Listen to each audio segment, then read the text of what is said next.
जीव विज्ञान वाले, वे बहुत ढीले थे, तो उनकी कक्षा में बच्चे बातें करते रहते थे।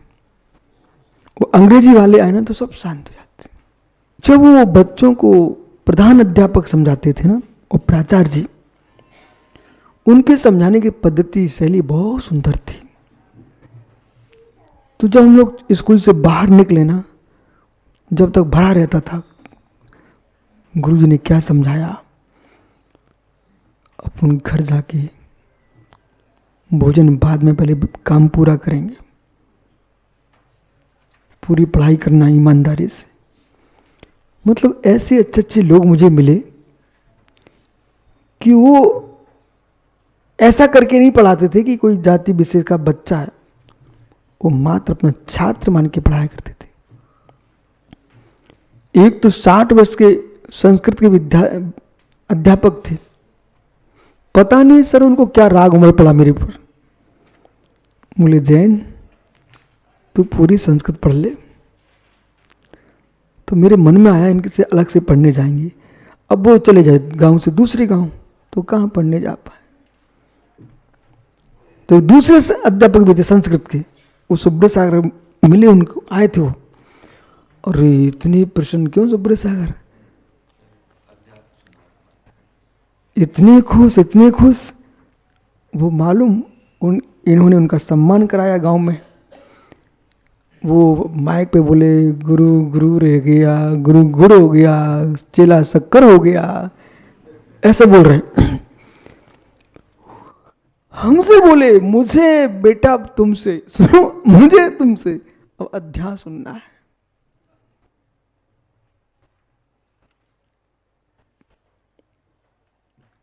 विद्या उम्र नहीं देखती, विद्या उम्र नहीं देखती। बालकों बेटा सुन रहा ना, ज्ञानी बनने के लिए बूढ़ा बनना है ना, नहीं, ज्ञानी बनने के लिए हर समय बच्चा बन के रहना। और बेटा महाराज बनना हो तो बूढ़े बन जाना। मतलब ये है, ये जितने बुजुर्ग बैठे हैं मालूम क्या बोलते हैं, बूढ़े में दीक्षा लेना चाहिए, बूढ़े में दीक्षा लेना चाहिए। अरे कब लेने की दीक्षा, पता चला यमराज ले गया, कब लेंगे दीक्षा। तो किसने देखा बुढ़ापा, बराबर, तो दीक्षा ले ही लेना चाहिए। अब कोई वृद्ध हो गए 80 साल के, अब तुम बूढ़े हो गए, अब पढ़ने से क्या, नहीं नहीं नहीं नहीं नहीं नहीं नहीं नहीं। 100 वर्ष के मुनिराज ग्रंथ याद कर रहे थे, तो उनकी परीक्षा के लिए एक देवी आई, उनके सामने खड़ी हो गई। बोले स्वामी क्या कर रहे हो। देख रही कि इस मुनिराज पढ़ाई कर रहे हैं, अध्ययन कर रहे हैं। स्वामी क्या कर रहे हो। बेटा सुन, मुनिराज ने इतना सुंदर उत्तर दिया, मैं केवली भगवान बनने का अभ्यास कर रहा हूं। आहा, वो कथा मैंने पढ़ी ना बेटा, सो मेरे शरीर में रोमटे खड़े हो गए। हम कि महाराज ने अच्छा उत्तर दिया है, ऐसे ही मैं करूंगा। मैं मालूम कब तक पढ़ाई करूंगा, तब तक पढ़ाई करूंगा जब तक केवली भगवान ना बन जाऊं। इसलिए ज्ञानियों को तब तक अध्ययन करना चाहिए जब तक पूर्ण ज्ञानी ना हो जाए। और पूर्ण ज्ञानी कब होंगे, केवल ज्ञान होने पर, लेकिन मोक्ष नहीं होगा। ठहरिए, अभी 3 बार ज्ञान होता है। तो अब जो ज्ञान प्राप्ति का लक्ष्य है, आप लोगों को खेलने में समय ज्यादा बर्बाद नहीं करना चाहिए। खेलने जाओ आप, लेकिन खेलते खेलते भी ज्ञानी होना चाहिए, ज्ञानी लोग इधर देख, कहीं नहीं देखना। महाराष्ट्र में आया तब भी लोग आनंद में हैं, आपके उत्तर प्रदेश में था तब भी लोग आनंद में थे। मित्र, ये कोई भी जगत के जीव, इधर देख, ये बैठा हुआ खम्भे के पीछे काला काला आदमी दिख रहा है आपको, इसे पागल नहीं समझना, बहुत चतुर आदमी है, ठीक है ना। अब प्रश्न है, वो एक उधर और पीछे बैठे एक चश्मा लगाए, वे तो पूरे प्रोफेसर ही हैं। अब प्रश्न है, इधर देखना, मैं कहाँ था, दिल्ली में, बड़ौद में, ठीक है ना। इतनी दूर से ये लोग लेके आए वहां से, ठीक है। तो कुछ ना कुछ उनके अंदर तो चल रहा होगा ना। मैं आपको क्यों सुना रहा हूं? बेटा, जगत में सम्राट अपने देश में पूजता है, घर का मुखिया घर में पूजता है, मालूम? तुमने शादी कर ली तो बहुत तो तुम्हारी पत्नी पूछ देगी, दो प्रकार से, समझ गए ना? तो पिताजी से पूछ लेना कि मेरी माँ तुझे पूछती कि नहीं पूछती है। ओह बालक, लेकिन ज्ञानी जीव विश्व में पूछता है। तुम कहीं भी चले जाओ, ज्ञान की पूजा है, सम्मान है, ज्ञान। इसलिए शास्त्रों का स्वाध्याय करते ही रहना चाहिए। एक पल भी सिद्धार्थ सागर दिमाग इधर उधर नहीं ले जाना चाहिए। बिल्कुल लोभी होके पढ़ना चाहिए। जैसे लोभी आदमी रहता है ना, लोभी, आपकी भाषा में बोलूं तो कंजूस। वो मतलब वो दूध में मक्खी भी गिर जाए ना तो पहले ऐसे निकालता नहीं, फेंकता नहीं, पहले वो रोएगा, दूध छड़कारेगा पहले अपने। किशोर पड़े वो लोभी आदमी, ओहो, मतलब मक्खी के पंखों में लगा दूध भी विचित्र आत्मा गया। ओहो मित्र, वो मक्खी के अंदर का दूध भी झड़कार लेता है। ओहो, ऐसे ज्ञानी आपको लोभी होना चाहिए समय का, कि एक पल भी हमें दूसरे को देना नहीं है। यदि कोई हमसे समय लेने भी आए तब भी हम उसमें से ज्ञान खोजेंगे। गिल्ली डंडा खेलते खेलते ज्ञान खोजना चाहिए।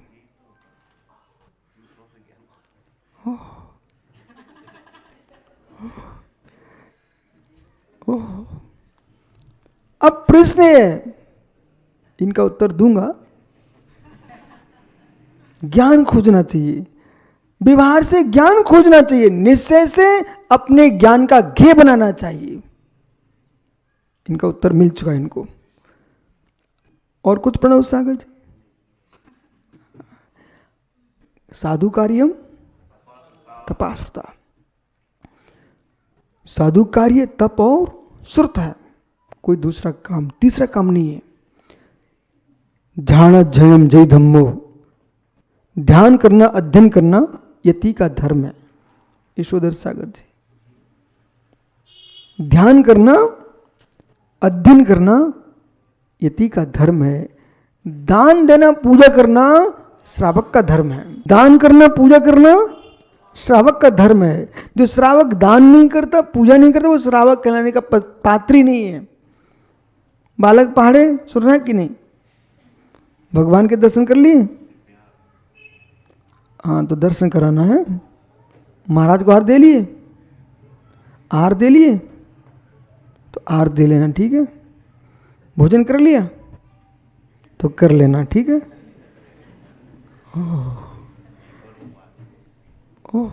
आइए, 3 बार ज्ञान होता है। अच्छा, कहाँ भटक रहे हो?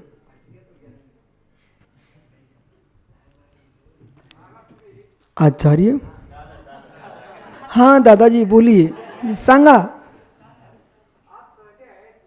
दादा, आपने प्रश्न बहुत सोचे किया, लेकिन दादा मूर्तमत ज्ञान मूर्द्रविणम जनयति। आलाप पद्धति करता देवसेन सोम ने लिखा, मूर्तमत ज्ञान मूर्द्रविण जनयति। आत्मा का मूर्तिक अमूर्तिक एकांत नहीं है। आत्मा जो है स्यात् मूर्तिक स्यात् अमूर्तिक, बंद अवस्था में मूर्तिक, निर्बंध अवस्था में अमूर्तिक। इसलिए मत ज्ञान भी मूर्तिक, और मूर्तिक मत ज्ञान से मूर्तिक द्रव्यों को जाना जाता है। और अमूर्तिक होने पर भी मूर्तिक का भी ज्ञान होता है। भगवान सिद्ध भगवान अमूर्तिक हैं, पूर्ण मूर्तिक। उनके केवल ज्ञान में संपूर्ण गुण पर्याय लोकालोक के झलकते हैं। इसलिए ये कोई विकल्प नहीं है। अब रहा छद्मस्त के लिए ध्येय बनाना चाहिए। ज्ञान का गे, ज्ञान का ध्येय, ज्ञान का ध्येय स्यात् ज्ञान ही गे, ज्ञान ही ध्येय और ज्ञान ही ध्याता। निश्चय से। बराबर? हाँ, आप समझो जिनेश्वर जी, दादा ने समय सार पढ़ा है, जो पढ़ के आएगा वो यहां प्रश्न कर पाएगा। बहुत सारे जीवों को तो यहाँ प्रश्न करने की सोचना पड़ता है, बोले कहीं फंस गया तो। सोलापुर में पंडित जी अलंकर जी हैं, वो तो मालूम अपने श्रोताओं से क्या बोलते थे, बोले सुनते रहना, कुछ बोलना नहीं, यदि बोला तो गुरु जी फंसा लेंगे आपको। अरे मैं भाई, मैं फंसाऊंगा क्यों? ओह, यदि फंसा भी रहा हूं तो समझ जाना, पैर में कांटा चुभता ना तो सुई फंसाना पड़ता है। क्यों? निकालने के लिए। ऐसे मिथ्या के कांटे तुम्हारे अंदर छुपे हुए ना, उनको निकालने के लिए तत्व निर्णय की सुई चुभानी पड़ती है। जो है सो है।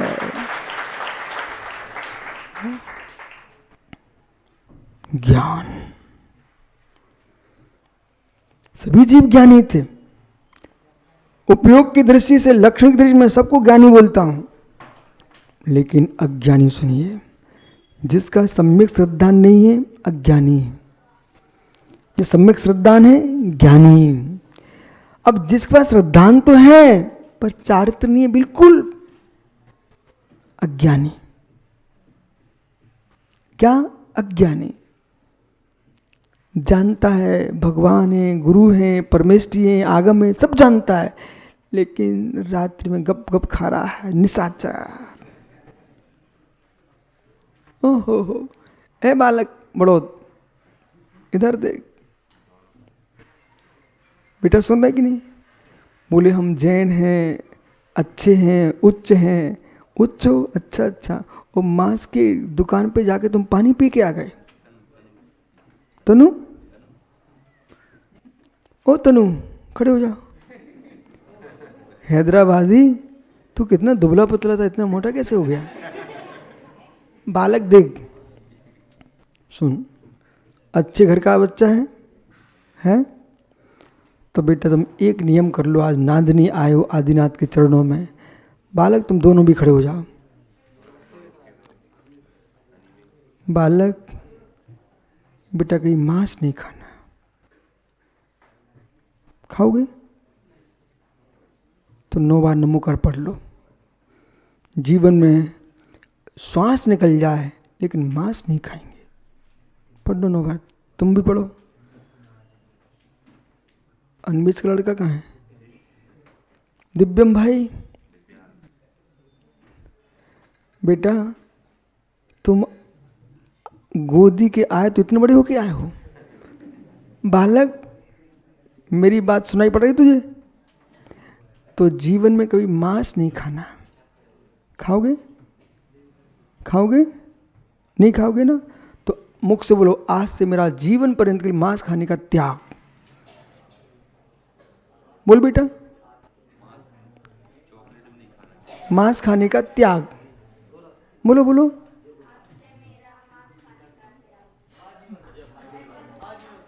बहुत बढ़िया। अरे बालक हैदराबादी पहाड़े, बोल बेटा, मांस खाएगा? जीवों खाएगा? नहीं खाएगा ना, तो मुख से बोलो नहीं खाऊंगा। बहुत बढ़िया। मित्र, ए दूसरे पहाड़े जी, मांस खाओगे? शराब पियोगे? ठीक बेटा, आज से त्याग, ठीक है ना? चलो, कितने बच्चे हैं? ये बैतूल नरेश कहाँ गया? बालक मांस खाएगा? शराब पिएगा? चलो, सिगरेट खाए पिएगा? चलो, आज से त्याग। देखो भैया, ये हमने इतने जैन बना दिए हैं, आप इनकी सुरक्षा रखना है। बैठ जा बेटा, ये बच्चा श्रेष्ठ है।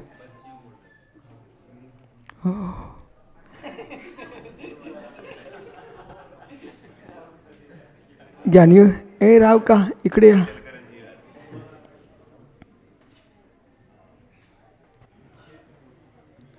बालक, बालक विजाति ब्याह करने जाएगा?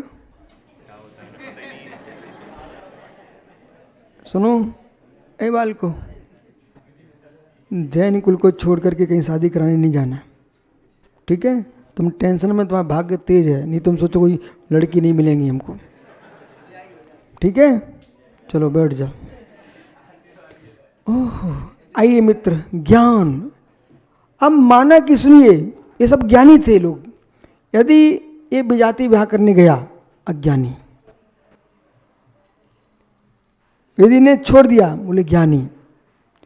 कितने प्रकार के ज्ञानी, कितने प्रकार के अज्ञानी, समझ में आना है? कितने ज्ञानी, कितने अज्ञानी। अब आगे चलो आप। हिताहित प्राप्ति परिहार समर्थमी प्रमाणम तो ज्ञान में उत्तत। मुझे नहीं लगता जिनेश्वर भैया कि आगम के सूत्रों को छोड़कर कहीं खोजने की जरूरत है हमको उपदेश देने के लिए। कोई आवश्यकता नहीं है। आप संसार में किसी भी सभा में बिठा दो मुझे, आप किसी भी दर्शन की बात करवा लो, पर मैं करूंगा, पर सूत्र जिनागम का होगा।